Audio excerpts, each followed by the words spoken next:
kita ke bagian untuk kebijakan dan substansi. Ada 3 yang kita coba lihat, yaitu dari sisi apa yang perlu dipersiapkan kaitannya dengan kebijakan dan substansi. Kemudian yang kedua, strategi implementasinya. Kemudian yang ketiga, evaluasinya. Jadi ada 3 ini. Kemudian yang kaitannya dengan persiapan, ini baru kerangka dasar. Siapa tahu ada dari Ibu Bapak nanti dari hasil diskusi ada hal-hal yang lain yang belum terpasang di sana, mohon masukannya. Dari sisi persiapan itu untuk kaitannya kebijakan dan substansi, kita membutuhkan di dalam aturan atau kebijakan itu identifikasi lingkup atau jenis kebijakan yang dibutuhkan. Ya, kami identifikasikan itu terkait dengan dosen, mahasiswa dan prodi itu sendiri. Termasuk diantaranya tadi yang kaitannya dengan tadi dari identifikasi, kemudian dari identifikasi proses penyiapan kebijakan yang dibutuhkan.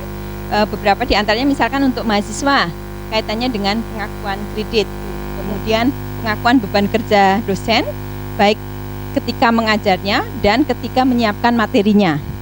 Kemudian untuk penyiapan dari sisi mahasiswa yang lain yang tadi kami kemukakan, yaitu ternyata mahasiswa itu butuh ada modul khusus untuk belajar mandiri dan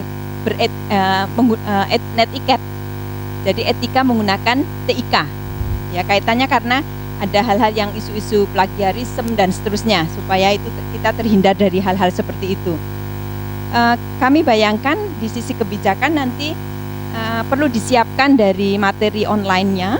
Kemudian yang berikutnya ini menjadi bagian untuk mahasiswa baru itu ketika masuk PPSMP, dijadikan modul di PPSMP.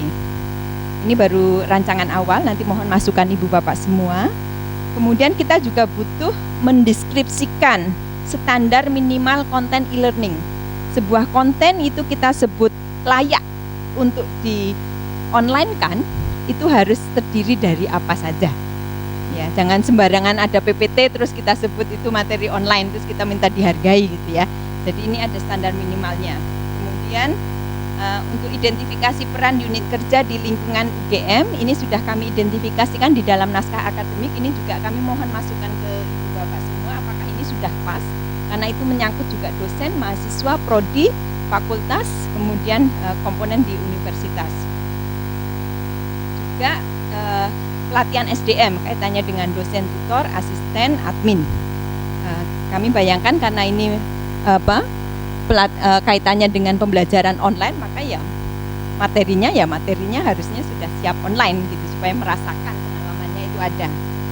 Kemudian kita lihat kalau di kaitannya dengan MOOC tadi, konsumen MOOC ataupun yang blended ataupun yang knowledge management, mungkin yang kita anukan blended dan MOOC tadi, itu kan konsumennya bisa kita identifikasikan, bisa mahasiswa kita sendiri, mahasiswa UGM, bisa mahasiswa perguruan tinggi lain, bisa umum. Nah, ini kita sisipkan kaitannya dengan ada mahasiswa-mahasiswa dari daerah 3T, itu menjadi prioritas pemerintah. Kita selalu ditakih mahasiswa dari daerah 3T di UGM itu berapa gitu. Ya, ini untuk meningkatkan persentase karena terus terang masih cukup rendah. Ya, masih cukup rendah. Kemudian identifikasi sistem penjaminan mutu yang dibutuhkan dan kemudian pendanaan. Ini dari aspek persiapan. Mungkin saya paparkan dulu semuanya. Nanti kita berdiskusi dari masing-masing tahapan tadi. Yang berikutnya kita sudah identifikasikan di dalam naskah akademik itu ada 5 lingkup pemanfaatan TIK yang ada di dalam UGM. Yang ini kita butuh support dalam bentuk kebijakan tadi. Yang pertama yaitu pelaksanaan mata kuliah reguler dengan blended learning, yang tujuannya adalah untuk sivitas akademika. Nanti di sini kita sampai ke kebijakan berapa sih usulan yang seperti halnya tadi Sipol 40% bisa online. Tapi kan harus syaratnya, harus ada syaratnya. Online itu yang disebut online itu apa? Apakah saya tinggal rapat kemudian materinya sudah ada di situ boleh, atau memang sudah by design itu memang sudah direncanakan untuk online. Kemudian yang kedua, internalisasi nilai-nilai ke-UGM-an, ya. Yang ketiga, perluasan akses, salah satunya tadi dengan PDITT, MOOC, dan seterusnya. Kemudian penyebar luasan ilmu pengetahuan dan nilai-nilai itu yang kaitannya dengan yang sudah dilakukan oleh Fakultas Kedokteran dengan Menara Air yang tadi dipaparkan oleh Prof. Jojo. Kemudian pendokumentasian dan publikasi kegiatan sivitas akademika. Kita identifikasikan 5 ini. Yang berikutnya, untuk strategi implementasi salah satu yang penting yaitu di sisi penyiapan penjaminan mutunya. Yaitu kita lihat bahwa di penjaminan mutu itu untuk kaitannya dengan bagaimana rancangan pembelajarannya. RPKPS, RPKPM yang kita punya dimodifikasi sesuai dengan kebutuhan online. Kemudian penjaminan mutu kegiatan pembelajarannya, penjaminan mutu proses pengantaran atau penyampaiannya, penjaminan mutu untuk sumber belajarnya, penjaminan mutu untuk asesmen dan evaluasi pembelajarannya. Kemudian evaluasinya baru kita identifikasikan 3 di sini. Rancangan evaluasi untuk pembelajaran online-nya nanti lingkupnya seperti apa, kemudian apakah aturan untuk penerbitan sertifikat, pengakuan kredit, terus mekanisme untuk peningkatan berkelanjutannya. Ini hal-hal yang di awal mungkin menjadi pemicu untuk diskusi kita. Jadi saya kira, mohon maaf ini Bu Suning ya, kita ngomongin kayak gini kok kayaknya nanti kalau pemerintah itu belum punya, atau minimal nggak usah pemerintah lah, UGM ini sedang menyiapkan ini, kemudian nanti ini bukan bagian dari sistem pendidikan di Indonesia, ya sia-sia, bukannya apa-apa loh, tapi kalau perlu malah UGM bisa nggak mengusulkan ini ke Menristek-Dikti. Ini loh, UGM punya konsep bahwa e-learning ini di UGM dengan sekian tahun pengalaman itu punya cerita pengalaman seperti ini, terus kita nyiapin ini gitu loh. Jadi pertanyaan saya mendasar sebenarnya adalah e-learning ini akan kita posisikan sebagai bagian dari pembelajaran, berarti cara menyampaikan. Kalau cara menyampaikan berarti wajib. E-learning ini jadi hukumnya wajib, bukan sunnah lagi, karena cara menyampaikan. Jadi misalkan saja saya menyampaikan dalam pertemuan sekian, itu mahasiswa harus mengakses ELISA misalnya, atau yang tadi yang per fakultas tadi. Karena itu bagian dari penyampaian, karena di situ mungkin ada interaksinya, ada videonya, ada forum diskusinya. Jadi di bagian itu, kemudian itu jadi berarti hukumnya wajib bagi mahasiswa. Atau barangkali seperti tadi itu, saya nggak bisa kuliah ya, seperti hari ini gitu ya. Pagi itu saya harus sosialisasi PU PNS, jadi pekerjaan PNS sekarang tambah banyak malah. Nah itu terpaksa saya kosongkan dulu. Terus saya minta mereka membaca diskusi yang sudah saya posting di ELISA sebagai pengganti kuliah. Di situ saya otomatis tanda petik mewajibkan mahasiswa untuk buka pengganti. Pengganti, jadi posisinya adalah pengganti. Padahal ELISA yang saya buat di situ hanya sebagai support.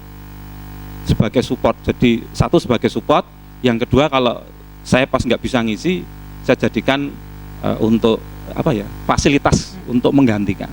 Karena belum tentu kalau saya pindah setu itu pada mau, itu belum tentu itu. Ya, apalagi mahasiswa yang S1, kalau S2 mungkin masih agak. Nah, itu jadi seperti itu. Jadi ada baiknya mungkin ini hanya saya aja pribadi, Pak. Kita tetapkan dulu apakah e-learning di UGM ini apakah menjadi bagian pengajaran, supporting facility, atau dua-duanya. Kalau menurut saya mendingan dua-duanya. Sementara ini gitu loh, karena tadi saya lihat bahwa ada beberapa dosen yang support, jadi silakan nanti mendownload materinya di ELISA. Kalau ada diskusi yang perlu dokumentasi ELISA, itu sekian tahun saya menggunakan ELISA, saya belajar menggunakan e-learning itu yang terdokumentasi di cloud atau di internet, dengan misalnya yang terakhir ini ELISA itu saya jadikan bahan ujian. Jadi mereka open book atau tidak, sebenarnya bukan masalah open book atau tidak, tapi ini loh, ini diskusinya kita sudah kita diskusikan di kelas, saya catat juga lewat ELISA gitu sambil dengerin mereka ngobrol gitu, terus itu jadi dokumentasi. Jadi kalau open book ya yang kamu print itu, yang di ELISA itu terserah di print gimana, itu kan panjang sekali itu, dan itu kelihatan mahasiswa yang aktif yang mana saja. Itu hanya secara teknis kita bisa ngelihat yang aktif, yang sering posting dan lain sebagainya, itu mana saja. Jadi itu tuh yang pertama, yang itu supporting facility. Yang kedua itu diwajibkan, jadi dari berapa ya? 12 mungkin ya. 12 atau 14 pertemuan mungkin kalau 60 40 atau 10 pertemuan tadi yang 4 ini wajib mahasiswa mengakses di jadi kayak ELISA atau learning yang ditunjuk di situ. Jadi kalau seperti itu ya berarti dari atas itu sudah kelihatan identifikasi lingkup jenis kebijakan yang dibutuhkan. Dosen berarti wajib buat, mahasiswa wajib mengakses, prodi wajib mendukung. Dalam konteks tadi saya setuju dengan Pak Pras sebagai nilai tambah dari akreditasi. Walaupun kemarin kita juga sebutkan tuh nggak jadi nilai tambah. Tapi alhamdulillah ya artinya tetap dapat A gitu. Yang penting itu artinya accredited A gitu loh untuk prodinya. Jadi seperti itu. Kemudian sekalian aja kebijakan juga mestinya juga ikut tadi yang akreditasi sudah. So otomatis pendanaan pasti, kemudian standar, nah itu standar minimal jelas itu karena standar minimal content e-learning itu kalau dulu itu dapat hibah saya itu harus ada PowerPoint-nya, terus interaktif yang penting, ada interaktif, animasi terserah mau pakai flash apa gitu. Dulu supaya mahasiswa itu bisa belajar mandiri atau kita bisa juga melihat kasus-kasus yang ada di Coursera. Mungkin kalau Coursera agak lebih ya. Di MIT, OCW, MIT itu malah lebih sederhana, itu cuma PDF-nya yang mirip dengan ELISA juga. Tapi saya kira ELISA menurut saya pribadi apa yang saya butuhkan sudah ada di sana. Persis seperti dulu itu loh Bu Suning pas awal-awal gitu ya. Jadi apa yang kita butuhkan di sana sampai membuat kuis dan sebagainya bisa. Jadi saya kira kalau itu dua itu bisa. Artinya kalau kita sepakat bahwa e-learning di UGM itu jadi support sekaligus bisa kita jadikan sebagai cara penyampaian, bagian dari cara penyampaian itu bisa. Bahkan mungkin Pak Pras tahu. Pak Pras ini kebetulan kepala unit, jadi beliau ini kalau urusan praktikum ini pusing 7 kelilingnya. Jadi mungkin dengan ini bisa kita lakukan praktikum online, Pak. Praktikum online, pakai simulator, tapi ya nggak puas jenenge simulasi ya. Tapi wacananya gitu loh. Jadi saya tadi bayangkan Pak Pras itu ngomong gitu tuh, berarti wah ini kalau ini jadikan wajib, terus ya istilahnya nyobanya langsung dengan interaksi apa-apa simulator yang kita coba cari yang gratis, itu mungkin kita tidak bingung lagi untuk membagi jadwal dan sebagainya karena fasilitas di lab kita itu sangat terbatas, padahal yang mahasiswanya itu bisa sampai 90-an lebih. Mungkin gitulah. Jadi saya kira gitu ya. Selanjutnya saya nggak perlu ngomong lagi gitu loh. Tak apa jenenge tak jamak kosor. Bentar, konfirmasi saja Pak Agri untuk yang kaitannya dengan kok bingung kok nyebar lagi gitu ya. Kita sudah berkumpul di ELISA kok ini seperti disebar lagi, didistribusikan lagi. Mungkin begini ceritanya. Kalau dikaitkan dengan platform yang kita pakai di UGM tetap ELISA. Itu kaitannya dengan pembelajaran tetap ELISA. Bahkan yang PDITT itu di PDITT di dikti.go.id itu pun kita tarik masukkan di ELISA. Jadi di ELISA sudah ada modul untuk PDITT sendiri. Ya, itu sudah. Kemudian kaitannya dengan knowledge management tadi itu sebetulnya kan beda dengan proses bisnis dari pembelajaran. Jadi yang tadi itu kan kaitannya dengan dokumentasi. Jadi kalau kita lihat di ruang lingkup di sini itu masuk di penyebarluasan ilmu pengetahuan dan nilai-nilai. Nah itu kita serahkan karena disiplin ilmu itu kan beragam di beberapa tempat. Nah itu kalau misalkan itu tadi ada seperti yang dipaparkan oleh Prof. Laksono tadi, ada untuk kebijakan kesehatan beberapa hal itu, kemudian ada di yang dipaparkan oleh Prof. Laksono itu dikaitkan dengan penyebar luasan ilmu pengetahuan dan nilai-nilai. Kalau itu memang kan dari masing-masing prodi. Nanti satu saat kalau kita sepakat gitu kan ada semacam pembungkusnya, katakanlah itu portal atau apa gitu. Nah itu kan kalau semua sudah ada kan tinggal dibungkus seperti itu. Dan kaitannya dengan MOOC, idenya sederhana. Ini seperti ketika kita mulai e-learning tahun 2003-2004. Pak Yanto dan tim di MIPA bikin kuantum gamma. Kami di elektro bikin papirus. Pak Joko Luknanto bikin ELISA, ya. Terus mana lagi kedokteran bikin gamel, psikologi ada, FEB ada. Gitu. Tapi sejalan dengan waktu itu kan kemudian dibungkus gitu. Karena tadi kemauan atau inovasi dari level bawah itu kadang-kadang kan lebih cepat daripada yang di level atas. Ya, seperti itu mungkin idenya Pak Akfi mungkin. Matur nuwun. Saya masih agak tidak terlalu setuju dengan apa tadi dosen mahasiswa rasio ketika kita menggunakan e-learning. Nah, penjelasan yang bagaimana sehingga kemudian e-learning ini tidak bisa masuk ke dalam penghitungan rasio dosen mahasiswa. Saya nyuwun pencerahan dulu.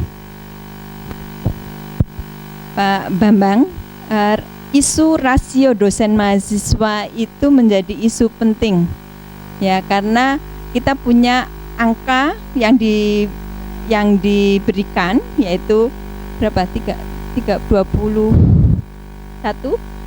ya, 1:20. Artinya kalau online itu sifatnya masif, pesertanya jadi banyak dan dosennya tetap, Pak. Jadi dengan cara seperti itu enggak fair kalau itu dijadikan menjadi bagian penilaian dari tadi yang kaitannya menurunkan nilai akreditasi, menurunkan nilai prodi dan seterusnya. Sehingga tadi solusinya kalau kaitannya dengan online ya dikaitkan dengan APK, tapi tidak dikaitkan dengan rasio dosen mahasiswa. Jelas nih Pak Bambang nih. Bayangan saya gini, ketika kita mempraktekkan ELISA, itu kita sudah punya audien yang pasti. Artinya ELISA ini merupakan salah satu bagian dari tadi pelengkap dan pengganti menurut Pak Akfi. Artinya sebenarnya kalau kita pakai closed group itu ya rasio dosen dan mahasiswanya dengan e-learning pun sama gitu. Sehingga ini juga, bagi saya yang model seperti ini tentunya kita perhitungkan sebagai bagian dari sistem pembelajaran yang reguler ya, dan rasio dosen mahasiswanya pasti, dan itu masuk dalam sistem itu. Nah, saya tidak tahu apakah ketika kita open di mana kemudian audien itu tidak kita batasi, apakah ini justru ketika rasionya banyak atau maksud saya tinggi satu dosen dengan 1000 audien, itu apakah bukan justru suatu yang menguatkan gitu. Artinya apa? Bahwa memang tujuan e-learning itu sesuatu untuk mengatasi keterbatasan adanya rasio ini gitu. Karena 1:20 itu kan sebenarnya untuk tujuan efektivitas dari pembelajaran itu sendiri. Tapi kemudian ketika media memungkinkan untuk digunakan almost unlimited ya, sepanjang dia punya jaringan, dia punya akses dan lain sebagainya, dia bisa learning. Ini apa justru bukan suatu keuntungan ya? Gitu. Ya, ini pertanyaan saya.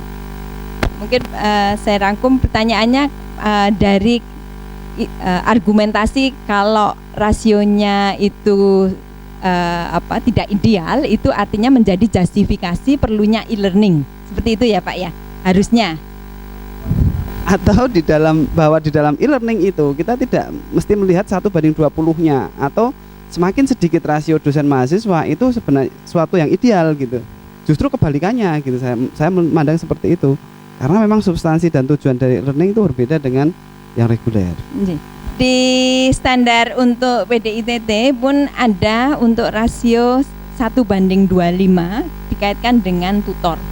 Jadi begitu ada 25 berarti butuh 1 tutor, ada 50 berarti butuh 2 tutor, ada 3 butuh 3 tutor, tapi dosennya 1. Ini di PDITT, jadi mungkin itu juga bisa kita adopsi kaitannya dengan fasilitas atau sebagai fasilitator. Mungkin itu nanti menjadi bagian pemikiran kami juga ya Pak Bambang. Terima kasih masukannya. Monggo. Selama ini kami mengupload materi kuliah ataupun apapun itu yang dari baik dari saya sendiri ataupun tim teaching itu ke ELISA. Dan walaupun saya tahu di Elisa sendiri sudah ada pilihan mau open ataupun hanya tertutup bagi komunitas. Akan tetapi pada saat saya googling, ternyata mahasiswa kami itu mengambil materi saya dan dipublish di tempat lain seperti Foursquare dan sebagainya. Mungkin bagi saya sendiri nggak apa-apa, cuman kok tidak izin dan sebagainya, sehingga saya juga nggak enak dengan dosen-dosen yang lain yang saya bilang, oh saya minta materi untuk diupload di komunitas ini tertutup, tapi ternyata dipublish di tempat lain.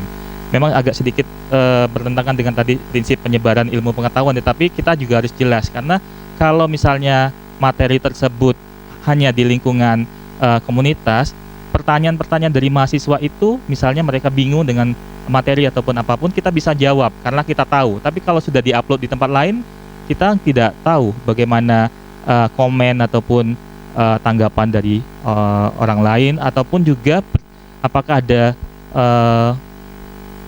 undang-undang IT yang bisa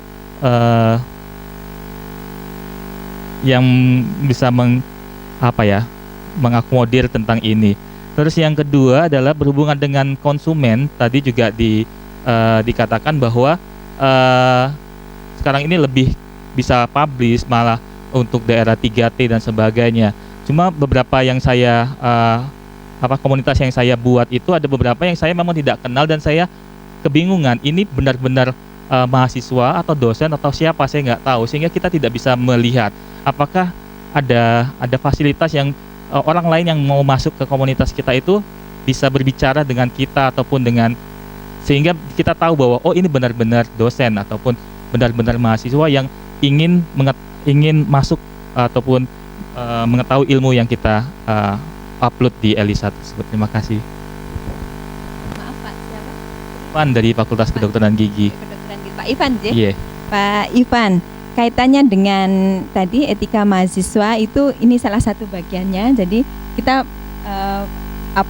sosialisasikan modul bahwa share sembarang konten yang itu tertutup dijadikan terbuka itu tidak diperbolehkan. Jadi ini termasuk bagian dari pelatihan ke mahasiswanya. Artinya sudah antisipasi di sejak awal bahwa tidak etis ketika itu sudah dibikin close tapi ternyata disebarkan lewat media yang lain seperti itu. Itu antisipasinya di dalam kebijakan nanti. Jadi nanti kita sebutkan bahwa hal-hal yang tidak diperbolehkan mahasiswa itu apa saja. Ya, termasuk salah satunya adalah itu. Itu yang pertama. Terus yang kedua kaitannya dengan tadi mungkin kita agak berbeda kaitannya dengan yang MOOC dan yang reguler. Kalau yang reguler kita kan memang mengampu mahasiswa-mahasiswa kita yang internal, ya. Kemudian mungkin ada yang masuk pengen belajar dan seterusnya. Memang itu tergantung kita mau diperbolehkan atau tidak, gitu ya. Ya mungkin inisiatif dari fasilitator atau gimana untuk mereka memperkenalkan diri siapa dan seperti apa. Tapi kalau kaitannya dengan yang 3T tadi, kaitannya dengan yang proses tadi yang PDITT, MOOCs dan seterusnya itu yang memang kita buat untuk bisa mereka akses dari daerah 3T tersebut, ya. Jadi bukan terus masuk ke kuliah-kuliah kita reguler. Kalau kuliah kita reguler soalnya kan modelnya itu blended, ya. Akan beda sekali ya model yang blended karena ada beberapa bagian yang kita sampaikan face to face mereka tidak mendapatkan. Kalau yang model full online itu kan memang semua disiapkan di sana. Sudah ada materi yang ada animasinya, sudah ada materi yang bentuknya PPT, ada yang bentuknya ini dan seterusnya, sehingga mereka itu tidak harus ada ketemu face to face seperti itu. Mungkin tadi beda jalur, ya, Pak Ivan. Ada lagi Ibu Bapak, di sini ada Prof Amitya. Prof Amitya itu pembimbing saya disertasi, jadi tentang e-learning juga. Jadi mohon masukannya Prof Amitya kaitannya dengan beberapa kebijakan yang kita ingin kembangkan, karena ini memang belum ada untuk isu-isu e-learning di dalam kebijakan seperti itu. Cukup teman-teman? Ya, kalau cukup terima kasih, tepuk tangan untuk kita semua. Mudah-mudahan segera bisa kita telurkan kebijakan yang terkait dengan 3 bunga tadi. Ada yang kaitannya dengan MOOC, blended learning dan knowledge management, dan tadi saran dari Pak Bambang ini hal yang terpisah, bunga yang terpisah. Jadi jangan dijadikan satu rangkaian peraturan. Terima kasih. Ada kekurangannya kami mohon maaf. Assalamualaikum warahmatullahi wabarakatuh.